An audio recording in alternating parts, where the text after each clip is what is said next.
Bismillahirrahmanirrahim. Assalamu alaikum. 9th class. I'm your mathematics teacher.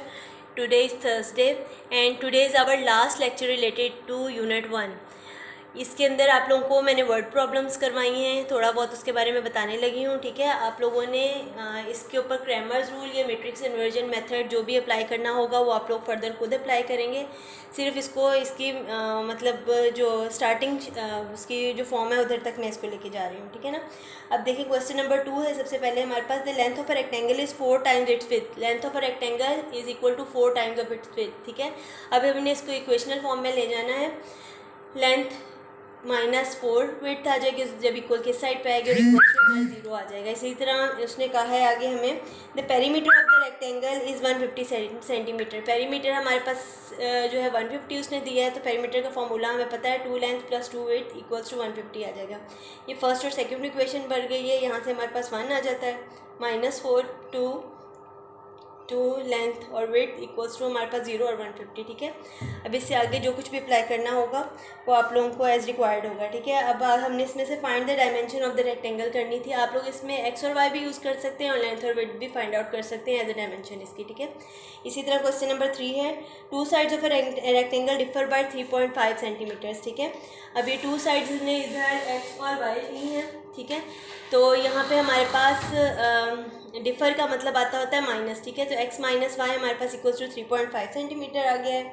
Find the dimension of the rectangle if its perimeter is 67। इसकी dimension find out करने हैं जबकि इसका perimeter 67 centimetre उसने दिया हुआ है हमें। तो यहाँ पे पेरीमीटर का formula 2x plus 2y equals to 67 आता है। ठीक है, इसको भी इसी तरह हमने ले आना है 1 2 -1 और +2 आ जाएगा और x और y हमारे पास डायमेंशंस के लिए इक्वल्स टू 3.5 और 67 हमारे पास आ जाता है। ठीक है, क्वेश्चन नंबर 4 है। The third angle of an isosceles triangle is 16 degree less than the sum of the 2 equal angles. ठीक है ना, यानी द थर्ड एंगल। अब हमारे पास देखें आइसोसेलेस ट्रायंगल कौन सी ट्रायंगल होती है जिसकी हमारे पास 2 साइड जो होती हैं वो इक्वल होती है। ठीक है, ये आइसोसेलेस ट्रायंगल जो है मैंने बनाई है। यहाँ पे देखें दोनों साइड्स इक्वल है इसलिए इनका नाम x रख दिया और ये डिफरेंट है इस वजह से इसका नाम y रख दिया। वो कहते थे थर्ड एंगल, ये इसको थर्ड एंगल उसने कहा है कि y इक्वल्स टू है 16 डिग्री लेस देन, यानी 16 डिग्री माइनस आ जाएगा then the sum of the 2 equal angles. ठीक है, ये सम ऑफ 2 इक्वल एंगल्स आ जाएगी तो y equals to 2x minus 16 इसका आ जाता है हमारे पास। इसको हमने सीधा कर लिया है, यानी 2x को मैंने पॉजिटिव रहने दिया है। जैसे कि इक्वेशन का पहली वैल्यू जो होती है वो हमारे पास अमूमन पॉजिटिव रखी जाती है। ठीक है, तो ये हमारे पास 2x है, -y इधर आ जाएगा और 16 जो है इक्वल की दूसरी साइड पे चला जाएगा तो ये पॉजिटिव हो जाएगा और ये y साइड पे आके नेगेटिव हो जाता है। फर्स्ट इक्वेशन आ गई हमारे पास।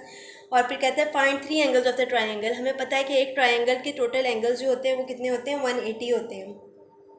तो यहाँ से देखें x प्लस वाई, यानी 3 एंगल्स है ना, x और y, तो 2x और plus Y equals to 180 degree आ रहा है। इसको हमने दोबारा इस वाली फॉर्म में ले आए हैं, ब्रैकेट्स की फॉर्म में।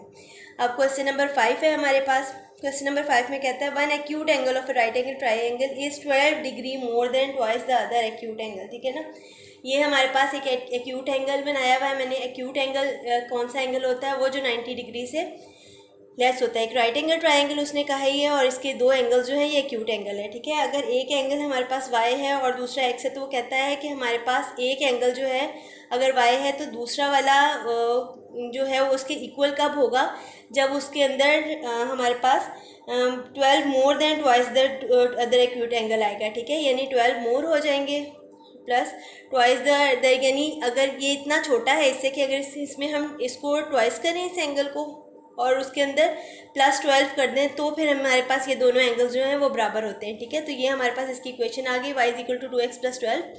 ठीक है, इसको अब हमने सीधा किया है कि 2x यहीं पे रहने दिया, y साइड पे आ गया और 12 जब उस साइड पे जाएगा तो माइनस का 12 आ जाएगा। ठीक है, और उसके बाद उसने कहा है find the acute angles of the right triangle. तो राइट ट्राइंगल के एक्यूट एंगल्स कैसे फाइंड आउट होंगे कि वो इक्वल्स टू 90 डिग्री के आएंगे, यानी x प्लस वाई जो है वो इक्वल्स टू आ जाएगा 90 के। ठीक है, तो यहाँ से हमारे पास ये एक्यूट एंगल का हमारे पास निकल आएगा। इसके बाद इसको हमने इसकी ब्रैकेट्स की फॉर्म में ले आए हैं। अच्छा, अगला है हमारे पास 2 cars that are 600 kilometre apart are moving towards each other. ठीक है, ये यहाँ पे मैंने इसको थोड़ा बताया है इक्वेशन से कि 2 cars हैं। ठीक है, एक यहाँ पे हम x ले लेते हैं और एक हमारे पास y है, ये दोनों आपस में एक दूसरे से 600 किलोमीटर्स के डिस्टेंस पे हैं।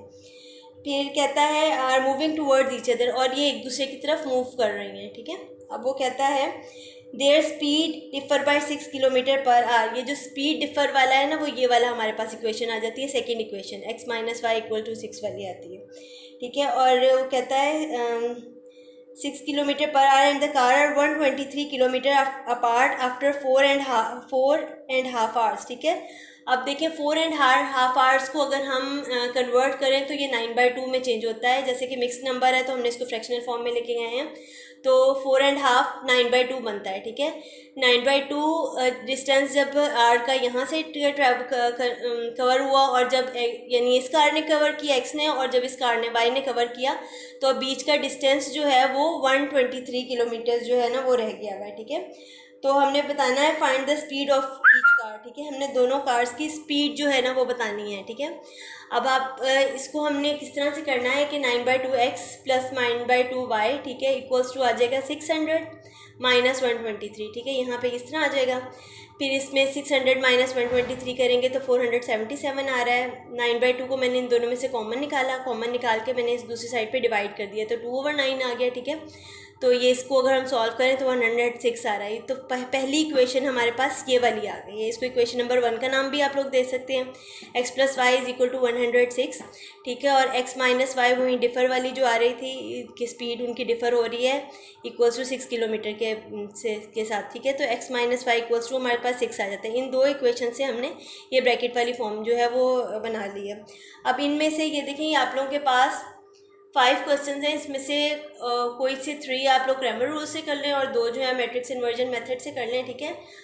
तो आप लोगों का ये वाली एक्सरसाइज जो है ये कंप्लीट हो जाएगी। इनकी जो आपके पास जो इसकी वर्ड प्रॉब्लम्स है ना, उनकी स्टेटमेंट्स को अगर आप इन इक्वेशंस के साथ रिलेट करके इनको प्रिपेयर करेंगे या इनको थोड़ा सा समझ के करेंगे तो ये इजीली आप लोगों से हो जाएंगी, ठीक है। अभी हमारा यूनिट ख़त्म हो गया हुआ है। नेक्स्ट यूनिट इंशाल्लाह हमारा आगे स्टार्ट होगा। Thank you.